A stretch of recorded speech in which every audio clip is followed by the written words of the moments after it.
qui que vous soyez. Partout où vous êtes. Quels que soient vos besoins, à chaque instant, et même dans les moments les plus imprévus, nous apportons des solutions aux Africains. Un avenir pour l'Afrique. Coris Bank International, la banque autrement.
AGL, partenaire logistique du football africain.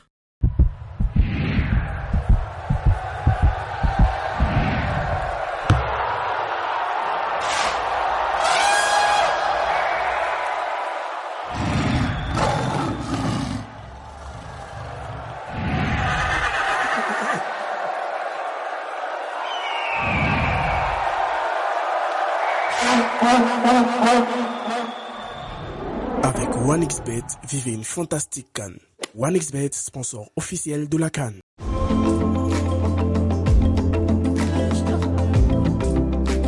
Vous regardez l'Africa 24 Football Club avec Coris Bank International.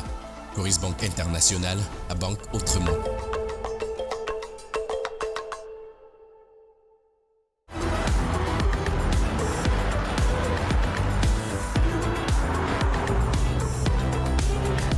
Vous regardez l'Africa 24 Football Club avec United Motors. United Motors, le nouveau visage de l'industrie automobile en Côte d'Ivoire et en Afrique.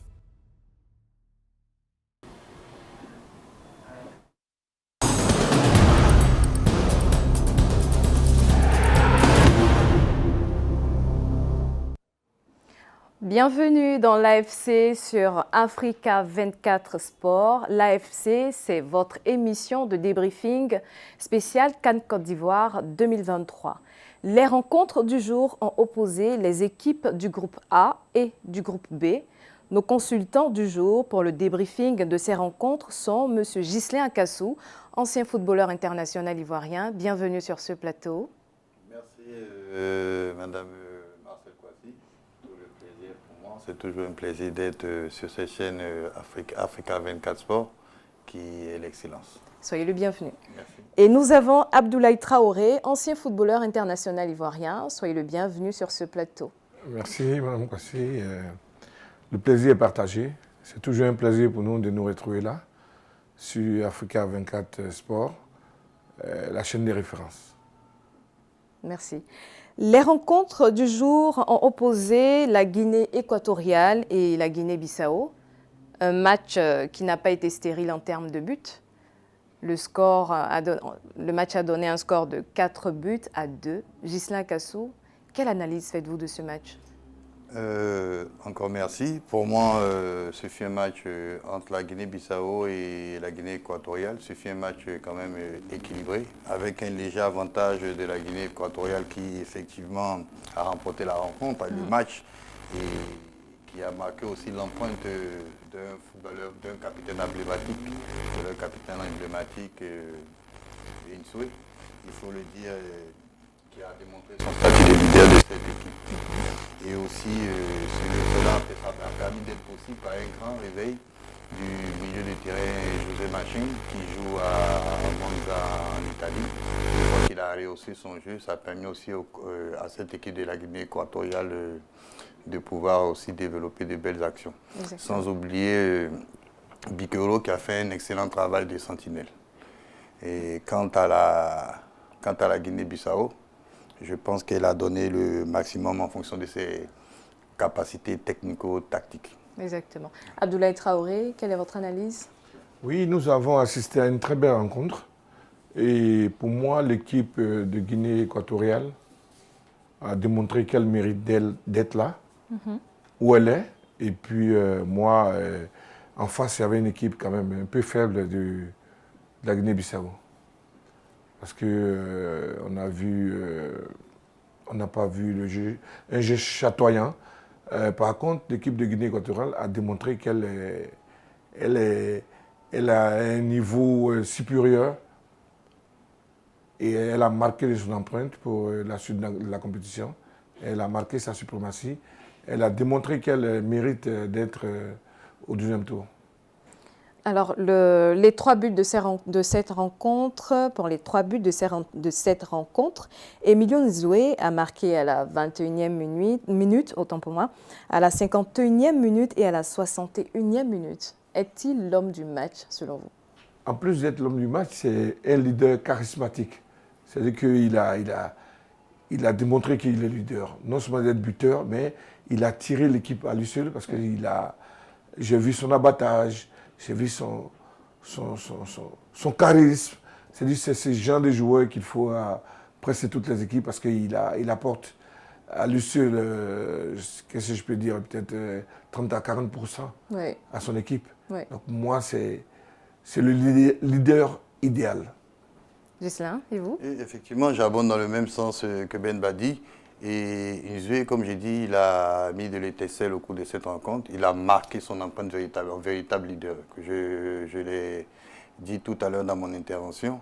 Et c'est ce genre de footballeur qui tire toujours un groupe pour aller du haut, de l'avant. Et je pense que celui-là, pour la Guinée équatoriale, c'est quand même un grand monument. Il est en train de vraiment marquer sa place. Et la preuve, aujourd'hui, la Guinée équatoriale, et toutes les dernières CAN, a toujours été au second tour. Exactement. En termes de statistiques, on a 8 tirs contre 13 pour la Guinée-Bissau, 6 tirs cadrés contre 2 pour la Guinée-Bissau et 51% de possession de balles pour la Guinée équatoriale et 49% pour la Guinée-Bissau. Je pense qu'on va revoir les classements. Sinon, déjà, Ghislain, quelle analyse faites-vous de ces statistiques? Oui, et en termes de performance, est-ce que... Oui, c'est ce que je disais tout à l'heure. Pour moi, le match était assez équilibré. Et quand on voit au niveau des statistiques du moins, et le match était avec un léger avantage de la Guinée équatoriale. Mais vous savez, j'ai vu une équipe de Guinée-Bissau avec des lacunes, mais je pense qu'elle a donné le maximum de ses possibilités en fonction de ses capacités technico-tactiques, parce qu'on ne peut pas aller au-delà de ce qu'on peut. Voilà. Pour moi, c'est le bilan que je fais. Abdoulaye, et vous? Pour moi, vous savez, une compétition comme celle-là, une CAN, on ne vient pas avec un jeu aussi, excusez-moi, en dessous de ce qu'on a vu. La Guinée équatoriale est venue, et la Guinée-Bissau est venue là. Je pense qu'elle a démontré ses lacunes. Elle a démontré que, elle est venue participer. Par contre, la Guinée équatoriale a démontré qu'elle est venue pour aller plus loin. C'est ça, donc les statistiques sont, pour moi, elles sont nettes et elles démontrent la suprématie de la Guinée équatoriale. Alors, nous allons revoir les réactions après match de cette rencontre. Déjà parce que les deux équipes étaient sous pression, surtout la Guinée-Bissau, si je me trompe, qui avait perdu son premier match contre la Côte d'Ivoire. Et j'étais obligé aujourd'hui de pouvoir se rattraper. Et on voit que c'est un match vraiment qui est dominé par la Guinée équatoriale. En toute franchise, c'est une équipe qui est beaucoup sous-estimée. En entendant le nom, ils ne pensaient pas qu'ils avaient des noms potentiels. En tout cas, c'est une équipe qui est prête à rivaliser avec les grandes équipes. S'ils ont fait 1-1 avec la grande nation nigériane, et puis aujourd'hui s'impose 3-1, c'est qu'il y a des doutes au troisième match Côte d'Ivoire-Guinée équatoriale. Franchement dit, chez moi, les Bissau ont déconné. parce qu'ils étaient bien partis pour le match. Donc sincèrement, moi je suis dessus d'eux. Parce que pour le match, ils pouvaient gagner. Mais les Équato-Guinéens, sincèrement, ils sont à féliciter. Surtout l'attaquant numéro 9 qui a fait le triplé dans le match. Sincèrement, c'est un joueur vraiment à féliciter. Il mérite, s'il est l'homme du match, il mérite. Sincèrement, pour le moment, il est le meilleur buteur de compétition. Pour le moment, pour l'instant. Voilà. Concernant Guinée-Bissau, Guinée équatoriale, c'était un match ouvert. Je trouve juste que l'équipe de Guinée-Bissau manque d'expérience. Du coup, elle n'a pas su concrétiser cet effort. Donc la Guinée équatoriale a su temporiser et saisir sa chance. Du coup, ça a donné le résultat actuel. Donc, belle victoire de la Guinée équatoriale. Tout à l'heure, il y avait le match Guinée équatoriale, Guinée-Bissau. Guinée équatoriale qui mène 4-1 le Guinée-Bissau. Vraiment, ça a été vraiment un match féroce. Voilà, les gars se sont donnés, ils ont donné tout ce qu'ils pouvaient. Voilà, même si on leur gagne 4-1, mais ils n'ont pas démérité. Ils ont d'une part, c'est les champions aussi parce qu'ils ont participé. Et voilà, c'était les réactions suite au match Guinée équatoriale et Guinée-Bissau. Ghislain Akassou, en termes de jeu collectif, est-ce que les deux équipes ont joué de façon collective, chacune de son côté? Oui, je pense que chaque équipe a fait un jeu collectif, surtout la Guinée équatoriale. Moi, je pense qu'il a monté quand même un équilibre. Quoi que l'on soit, c'est la démonstration du pré-match qu'elle a eu contre le Nigeria. Et les deux équipes ont essayé de jouer collectif, mais contrairement à celle de Guinée-Bissau, elle a beaucoup de lacunes, c'est ce que je disais tout à l'heure. Les lacunes, tu essaies de jouer collectif, mais arrivé un moment, et les automatismes ne fonctionnent pas. C'est ça. Abdoulaye, et vous? Oui, je crois que collectivement, la Guinée-Bissau a été inférieure. Inférieure parce que on a eu l'impression qu'elle n'a pas l'habitude de jouer ensemble. Il y avait beaucoup de déchets dans son jeu collectif. Par contre, la Guinée équatoriale a montré sa maturité et qu'elle est venue pour faire un résultat. Et collectivement, pour moi, c'était la meilleure équipe de cette rencontre, la Guinée équatoriale. Ok, alors cette journée a opposé également un tenant du groupe A, la Côte d'Ivoire et le Nigeria. La rencontre s'est soldée par un but pour le Nigeria et 0 pour la Côte d'Ivoire, pays hôte de cette CAN Côte d'Ivoire 2023. Ghislain Akassou, quelle appréciation faites-vous de ce match? Bon, pour moi, c'était le match phare de cette poule, déjà de cette poule. Et c'était aussi un derby de l'Afrique de l'Ouest. Et pour moi, la Côte d'Ivoire a livré un match sans contenu, avec de grosses erreurs tactiques et aussi des lacunes techniques. Et on a une bonne équipe, la Côte d'Ivoire a une bonne équipe, mais ce n'est pas une grande équipe, parce qu'il n'y a pas de leader. Parce qu'il y a des moments, il faut pouvoir avoir la gestion du match et tout ça, c'est difficile. Et je ne sais pas pourquoi la Côte d'Ivoire insiste à jouer avec des ailiers de percussion. Quand on a des ailiers de percussion, il faut que toute la ligne d'attaque soit en mouvement, ça facilite le jeu, ça facilite l'intégration et les appels de balles. Mais quand on joue avec un attaquant de fixation, on ne peut pas jouer, il faut privilégier les ailiers de débordement qui finissent par descendre. Mais toute l'attaque est statique. Et puis en plus, il y a eu des choix. Christian Kwame, même si quelques matchs, il joue dans son club en ailier, mais non, il ne faut pas, pour un derby de ce genre, il ne faut pas l'utiliser comme ailier. Il faut l'utiliser comme attaquant ou attaquant de pointe ou en 9,5. Voilà, et aujourd'hui, il ne faut pas vouloir faire des choix pour faire des choix. Et je pense aussi que l'attaque n'avait pas de mouvement. Et il y a eu quelques tentatives au milieu des terrains de Seko Fofana. Mais le milieu de terrain, pour moi, ça a été encore la copie du premier match. Et là, le milieu de terrain n'a pas fonctionné. Il y a eu trop de passes latérales, aucune recherche de verticalité et beaucoup de pertes de ballon. Et quant à la défense, je pense qu'en plus de les défenseurs centraux ont fait un excellent match. Mais en dehors de ça, il y a eu la naïveté de Ousmane sur le but. Ok. Abdoulaye, et vous, comment expliquez-vous cette défaite de la Côte d'Ivoire? D'abord, moi, je me disais que le match contre le Nigeria devait être un match référent. Malheureusement, les Nigériens voulaient gagner ce match et ils l'ont gagné.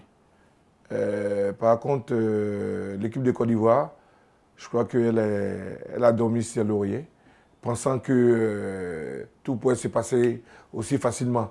Mais en face de cette équipe de Côte d'Ivoire, on avait une équipe du Nigeria conquérante qui voulait gagner. Et je crois que là, il faut revoir. C'est-à-dire que l'équipe de Côte d'Ivoire nous a démontré ses limites et elle doit travailler techniquement, tactiquement pour pouvoir passer ce premier tour. Sinon, vraiment, ce ne sera pas facile. Et pour moi, l'équipe de Côte d'Ivoire a intérêt à revoir son schéma. Voilà. Désormais, pour vous, comment la Côte d'Ivoire devrait aborder le match face à la Guinée équatoriale? Oui, on a des individualités, mais il faut qu'on soit une équipe maintenant.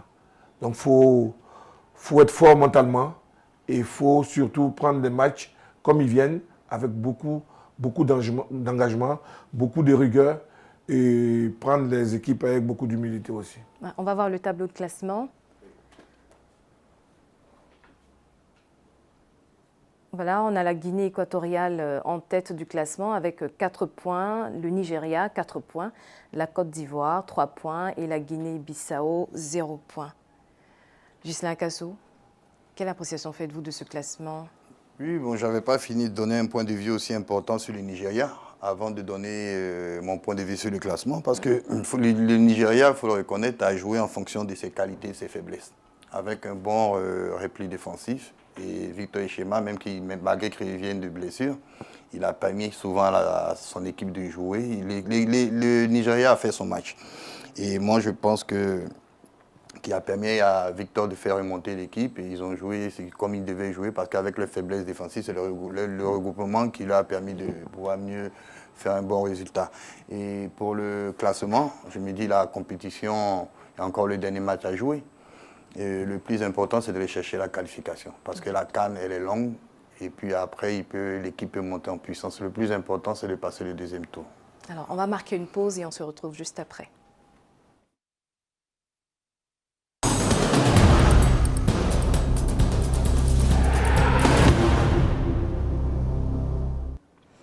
Nous sommes de retour sur le plateau de l'AFC et nous sommes toujours en compagnie de nos consultants du jour, Ghislain Akasso et Abdoulaye Traoré. Le match de la Côte d'Ivoire s'est soldé par un but pour le Nigeria et 0 pour la Côte d'Ivoire. Nous allons aller tout de suite pour les réactions après match des populations.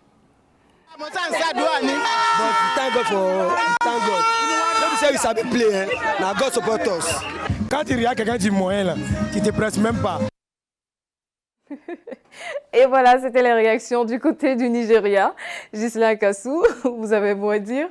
Oui, bon, c'est tout ce qui fait le charme du football, hein, avec les émotions et tout ce qui se passe, les critiques, les analyses et autres. Et moi, ce que j'aimerais dire au final pour ce match, c'est surtout l'état d'esprit.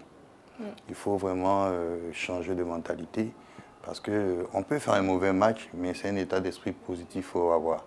Moi, je pense que Serge Aurier, aujourd'hui, le comportement qu'il a eu en tant que capitaine, on peut faire un mauvais match, mais abandonner, de quoi souffre-t-il réellement? Abandonner comme ça ses coéquipiers en pleine difficulté, pour moi, c'est anormal. C'est l'état d'esprit. Il faut qu'ils soient unis, ensemble, dans le bien comme dans le mal, pour atteindre leurs objectifs. Voilà, c'est la solidarité qui fait le groupe. C'est mon point de vue. Abdoulaye, est-ce qu'ils ont joué collectif ou pas, les éléphants? Aujourd'hui, je n'ai pas... C'est-à-dire que sur le plan tactique, sur le plan technique, je n'ai pas vu le volet collectif. Non, pas du tout. On a plutôt vu des joueurs qui voulaient jouer individuellement, juste pour se faire voir, si je peux m'exprimer ainsi. Mais vous savez, une équipe, c'est l'ensemble de tout le monde. Et puis, c'est surtout, comme l'a dit Akasso, l'état d'esprit. C'est très important. Vous savez, dans un effectif, si on pense individuel, c'est difficile que ça marche. Je leur dis d'être fort, surtout qu'on en a des anciens là-bas, footballeurs, qui vont sûrement leur prodiguer, leur partager leur expérience. Et là, qu'on sorte des calculs. Voilà, il faut gagner le dernier match. Comment on va gagner? Je pense que déjà l'entraîneur est le mieux placé pour parler aux jeunes et de nous faire un classement quand même qui pourra nous faire gagner. Avec des joueurs qui ont envie, qui ont, comme on le dit dans le jargon, qui ont faim, qui vont faire plaisir aux Ivoiriens et revenir à la normale avec notre jeu châteaurien. Parce que ce qu'on a vu aujourd'hui, je crois que c'est une passe négative, certes, mais on veut qu'il passe à autre chose.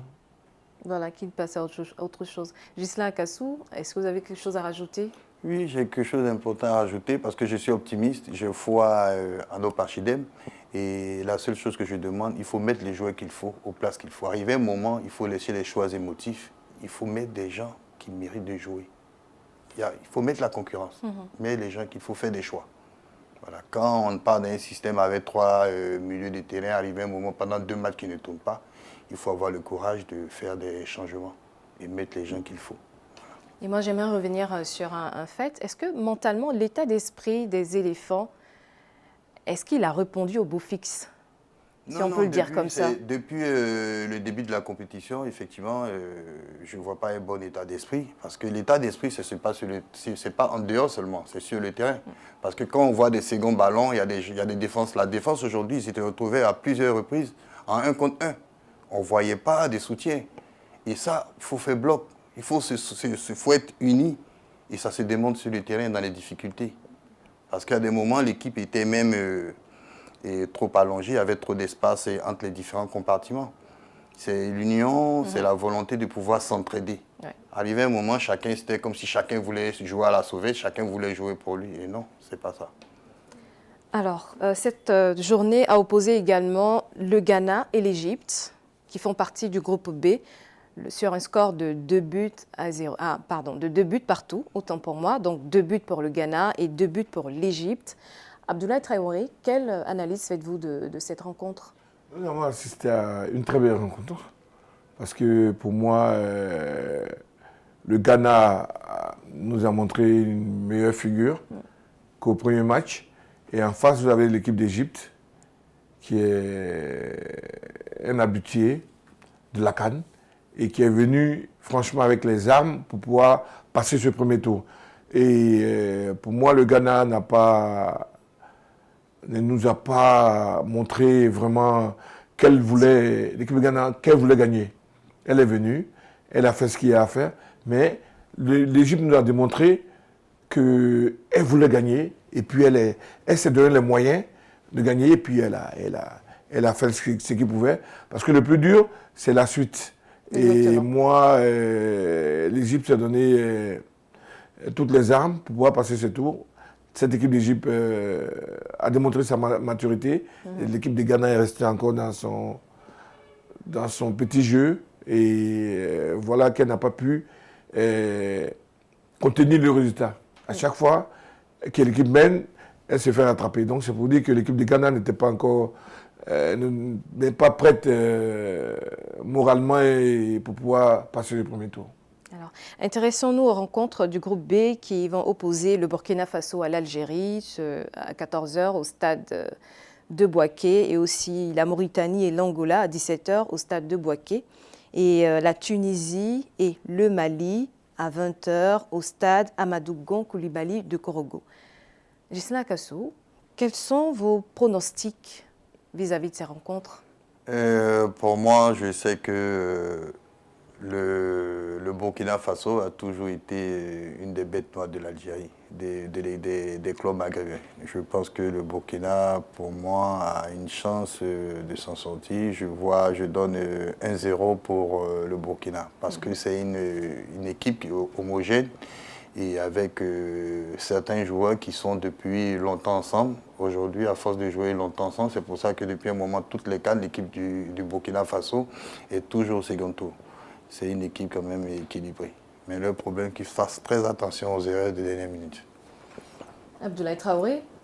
Burkina, Algérie, moi, je me dis que le Burkina a toujours créé des problèmes à l'Algérie, mais je crois que les données ont changé parce que là, vous avez affaire à une équipe algérienne qui est costaud. Donc, le Burkina a intérêt à faire attention, d'exploiter les occasions qu'ils auront. Parce qu'en face, vous avez fait quand même un entraîneur qui est tactiquement très, très fort, Belmadi, qui sait transformer une équipe, qui a transformé l'équipe de l'Algérie déjà. Donc moi, je vois un léger avantage à l'Algérie. Et vos pronostics pour la Mauritanie et l'Angola sont lesquels? Je crois qu'il y a avantage à l'Angola. Ghislain, et vous? Moi, par contre, je vois un match nul. Un match nul pour cette rencontre. Et Tunisie-Mali, vos pronostics? Mon pronostic est la victoire du Mali. Parce que c'est une bonne équipe aussi montante qui est composée de plusieurs joueurs qui ont été formés, qui ont grandi ensemble. Donc, il faut quand même une belle cohésion. Abdoulaye, et vous? Je vois un match nul pour ce match, oui. Nous sommes à la fin de cette émission. Vous avez un mot de fin? Oui, d'abord, je tenais à remercier Africa 24 Sport de nous donner l'occasion de venir être des consultants ici et débriefer tout ça. Nous sommes tout heureux d'être là et on va prier Dieu que ça continue et qu'on continue à faire des très bonnes émissions et voir une très bonne CAN, la CAN de l'hospitalité, parce que la CAN, c'est chez nous. Ghislain Akassou? Moi, je demande à la lumière de Dieu de continuer toujours à illuminer cette CAN de l'hospitalité. Et surtout, merci à Africa 24 qui nous permet, Africa 24 Sport, qui nous permet, nous, anciens footballeurs, de venir quand même exprimer ou partager nos connaissances auprès des téléspectateurs et des sportifs africains. Bonne chance et bonne CAN à tous, surtout que la Côte d'Ivoire se réveille parce que tous les investissemements qui ont été faits pour cette belle CAN, il faudrait qu'on soit dans la continuité pour aller jusqu'à la victoire finale. Merci à vous, messieurs. Ghislain Akassou, ancien footballeur international ivoirien, merci d'avoir été là. Abdoulaye Traoré, ancien footballeur international ivoirien, merci d'avoir été là. Je vous en prie. Merci à tous de nous avoir suivis. C'était l'AFC sur Africa 24 Sport.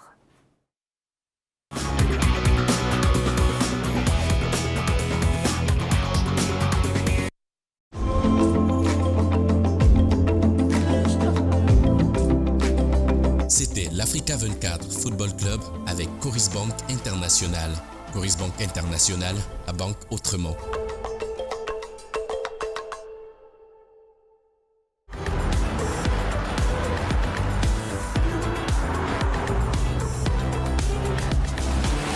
C'était l'Africa 24 Football Club avec United Motors. United Motors, le nouveau visage de l'industrie automobile en Côte d'Ivoire et en Afrique.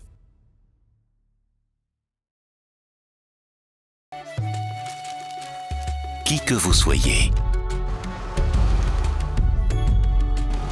partout où vous êtes,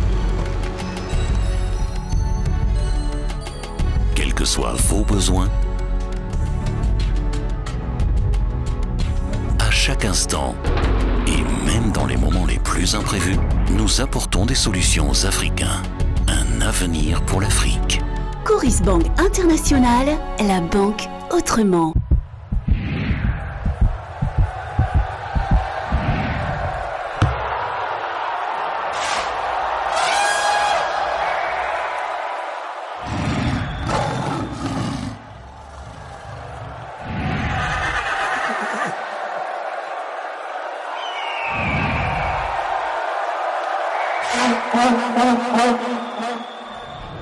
Avec OneXBet, vivez une fantastique CAN. OneXBet, sponsor officiel de la CAN.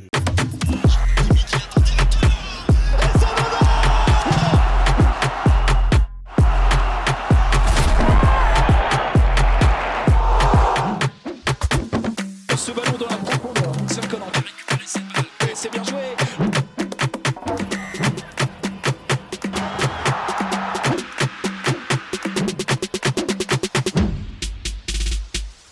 AGL, partenaire logistique du football africain.